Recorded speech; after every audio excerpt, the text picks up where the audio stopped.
Sustainability, and Lane Huff with the Magical Garden Network will speak directly after me. He's going to go into this in a little bit more detail. But the basic components of it involve everyone. Involve every component, every aspect, your wellness committee, your wellness team, after school programs, anybody you can think of, community groups, churches, invest in some way. Think of it as a community garden, if you will. The more people that you have involved with this, you'll be less likely to lose that garden to disuse in the long run, because you'll have enough players in it that there's enough ownership of that garden. It will just kind of maintain its own longevity. And I have had the amazing pleasure and honor to help install or revitalize at least 24 school gardens on Maui. So the next bit I'm going to tell you here, I don't typically like to talk about challenges before opportunities, but there's things that I've experienced. I've worked in private schools, I've worked in DOE schools, and charter schools. There are similarities in all of those endeavors. And that is, I'm sorry, this was a lot of spot there. Gardens that have gone, folks that have gone into creating a garden program that had a really solid mission, or they had a goal, they knew what they wanted to do, are much more likely to be in continuous use today. I have had gardens installed and supported on the very front end by a PTA president at an elementary school. Her student stayed in that school for the next 4 years until he matriculated up to middle school. What happened when that PTA president, who was bringing in $450 a month, I believe, by the time she left, and then another school garden support organization was matching that, so they were to provide a school garden coordinator. What do you think happened to that garden program, or almost happened to it, when she left?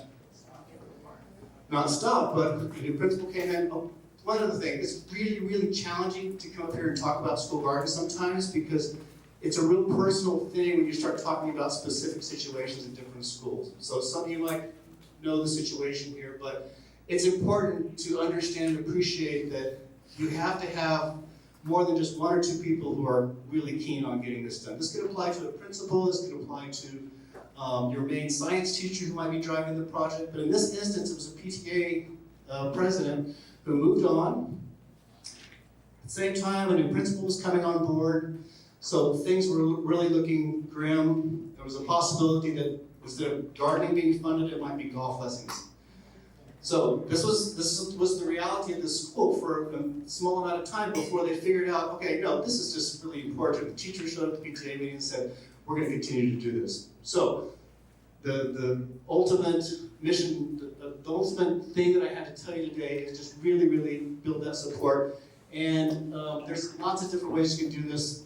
You know, so much talk about SEL, project-based learning, so many opportunities, and I hope you've got a little glimpse of that here today, not just through the folks that have gotten up to speak, but through the videos that we played and the visuals we've given you, hoping that that can create that sense of place, bringing that sense of space and place of the garden to this room right here today, and you can take that back with you as you're looking forward to either revitalizing, continuing, or creating a brand new program. Again, great way to focus efforts. These are some of my absolute favorite gardens to install. They're super easy. It could be a few pots. It could be 1 or 2 box beds. And creating box beds, things like that, get a couple of drills, get a couple of community volunteers to come out and help you. These things are not hard to do, but again, there are so many resources available that allow you to get a garden started kind of on the cheap as well.